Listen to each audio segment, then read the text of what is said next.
পাহাড়ি বাঙালি নাম নিয়ে যেভাবে পরস্পর দুটা গ্রুপ মুখোমুখি হয়ে গেছে, সেটা মোটেও আমাদের জন্য, আমাদের জাতীয় নিরাপত্তার জন্য কোনো সুখকর বার্তা বহন করে না। হঠাৎ করে পাহাড়ে এই অস্থিরতা কেন? আমার একদম অন্তরের অন্তঃস্থল থেকে লেফটেন্যান্ট তানভীরকে শ্রদ্ধা জানাচ্ছি, কারণ এদেশের এই একটা ক্রান্তিকাল দেশে শান্তি শৃঙ্খলা পুনঃপ্রতিষ্ঠা করার জন্য দুর্বৃত্তদের বিরুদ্ধে অভিযান চালাতে গিয়ে এই তরুণ অফিসার তার জীবন দিয়েছে। তো এটা আমাদের জন্য একদিকে যেমন অত্যন্ত দুর্ভাগ্যজনক, দুঃখজনক, অন্যদিকে গৌরবেরও যে আমাদের সেনাবাহিনী আমাদের দেশের স্থিতিশীলতা, নিরাপত্তা নিশ্চিতে জীবন দিতে কুণ্ঠিত হয়। আর দ্বিতীয় যে প্রশ্ন, পার্বত্য চট্টগ্রাম, এটা আপনি যে প্রশ্নটা করেছেন, যে আমরা যেটা বলেছেন যে পাহাড়ে অশান্তি এবং জাতীয় নিরাপত্তা, পাহাড়ে যখনই পার্বত্য চট্টগ্রামে কোনো ধরনের অশান্তি বা উচ্ছৃঙ্খলতা দেখা যাবে, কোনো ধরনের সশস্ত্র সংঘাত দেখা যাবে, তখনই মনে রাখতে হবে যে এটা আমাদের জাতীয় নিরাপত্তার উপরে এক ধরনের হুমকি সৃষ্টি করে যায়। কারণ এটা আরো একটা জিনিস, এখানে ভৌগোলিক যে পার্বত্য চট্টগ্রামে যে ভৌগোলিক অবস্থান, সেটা আমাদেরকে সবসময় বক্তব্যের মধ্যে আনতে হবে। তার একই সাথে পার্বত্য চট্টগ্রামের ইতিহাস কেন ভৌগোলিক অবস্থানটা বক্তব্যের মধ্যে আনতে হবে, এই জন্য আমাদের পার্বত্য চট্টগ্রাম সন্নিহিত অঞ্চল, একদিকে মিয়ানমারের রাখাইন স্টেটে যেমন ওখানে ভূ রাজনৈতিক বৃহৎ শক্তিগুলির মধ্যে এখন চরম সংঘাত, তারা মুখোমুখি, সেখানে সংঘাত চলছে।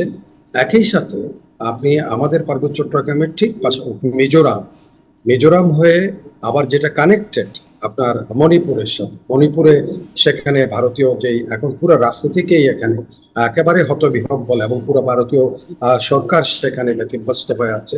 মণিপুরের যে এখন দ্বন্দ্ব সংঘাত, মণিপুরে যে সব কাণ্ডকীর্তি হচ্ছে, কারণ মণিপুরের সাথে এই মিজোরামের যারা কুকি আছে তাদের একটা বড়সড় সম্পর্ক রয়ে গেছে।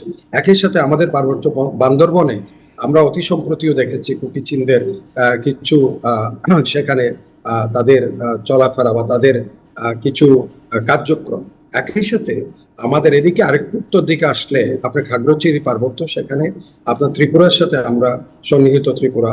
সো একইভাবে এই অঞ্চলগুলোতে যখন প্রত্যেকটাতে কোনো না কোনোভাবে সেখানে সহিংস সংঘাত চলছে, সেটা স্পিল ওভার যে কোনো সময় আমাদের পার্বত্য অঞ্চলে হতে পারে। যেমন এই গত কয়েকদিন আগে সেখানে একটা যুবক নিহত হওয়ার প্রেক্ষাপটে, সেটা যেভাবে সমস্ত পার্বত্য চট্টগ্রাম, বিশেষ করে খাগড়াছড়ি রাঙ্গামাটিতে যেই ধরনের দুটি পারস্পরিক, অর্থাৎ পাহাড়ি বাঙালি নাম নিয়ে যেভাবে পরস্পর দুটা গ্রুপ মুখোমুখি হয়ে গেছে, সেটা মোটেও আমাদের জন্য, আমাদের জাতীয় নিরাপত্তার জন্য কোনো সুখকর বার্তা বহন করে না। এখানে একটা বার্তা আমরা স্পষ্ট করে পেয়েছি, সেটা হচ্ছে আমাদের পার্বত্য অঞ্চলে যেই সম্প্রদায়, অর্থাৎ বাঙালি এবং পাহাড়িদের মধ্যে যেটা সৌহার্দ্য, ভ্রাতৃত্ব, ইনক্লুসিভনেস তাদের মধ্যে থাকার কথা, তাদের মধ্যে যে উইজডম সৃষ্টি হওয়ার কথা, সেটা যেমন হয়নি। একই সাথে আমাদের মূল রাজনৈতিক যে ধারাগুলো আছে, রাজনৈতিক দলগুলো আছে, তারা চরম ব্যর্থতার পরিচয় দিয়েছে যে পার্বত্য চট্টগ্রামে তারা জাতিগত এথনিসিটিকে উপরে গিয়ে ন্যাশনাল যে আইডেন্টিটি, সেটাকে তারা প্রতিষ্ঠা করতে সক্ষম হয়নি।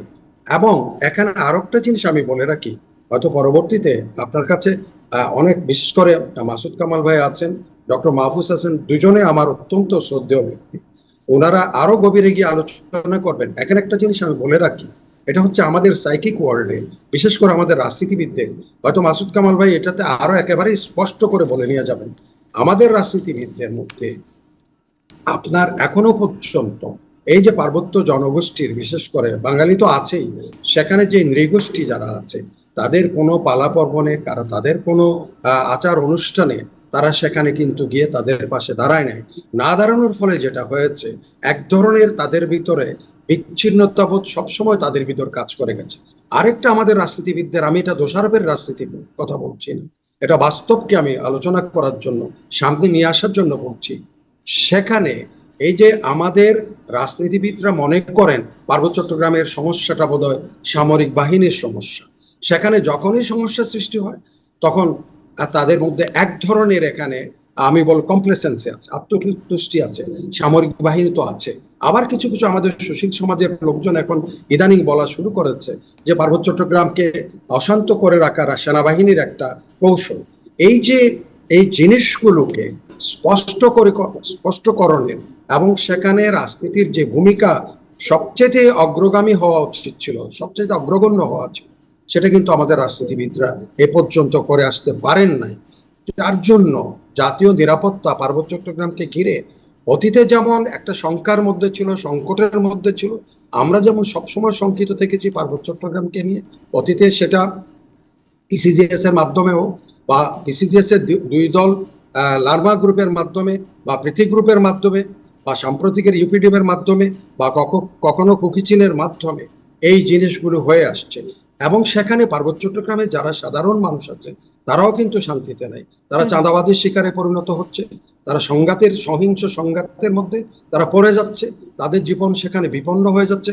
এই যে গত কয়েকদিন আগের যে সংঘাত, যে সংঘর্ষ, যেখানে সেটা একেবারেই আজকে দেখলাম 100-150 দোকানঘর পুড়ে গেছে, সেই মানুষগুলো অসহায় হয়ে দাঁড়িয়ে আছে।